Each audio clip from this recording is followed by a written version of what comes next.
আসসালামু আলাইকুম রহমতুল্লাহ বরকাত।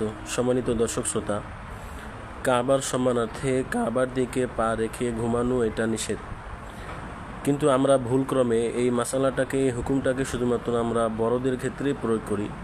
দেখা যায় আমাদের যাদের শিশু বাচ্চা আছে, আমরা তাদেরকে ঘুমানোর সময়, ঘুম পাতানোর সময় তাদের পা আমরা কেবলার দিকে করে রাখি।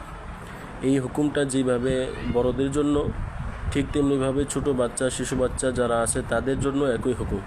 তাদেরকে ঘুম পাড়ানোর সময়ও কাবার দিকে তাদের পা রাখা যাবে না। যদি আমরা কেউ মা হয়ে অথবা বাবা হয়ে যেই হই, যদি শিশু বাচ্চার পাকে কেবলার দিকে রাখি, তাহলে এই গুনাহ, কাবাকে অসম্মান করার গুনাহ, যে এইভাবে শোয়াবে তার হবে। এজন্য কাবার সম্মানার্থে কাবার দিকে পা রেখে বড়রাও ঘুমাতে পারবে না, ছোটো শিশু বাচ্চা যারা আছে তাদেরকেও ঘুম পাতানো যাবে না।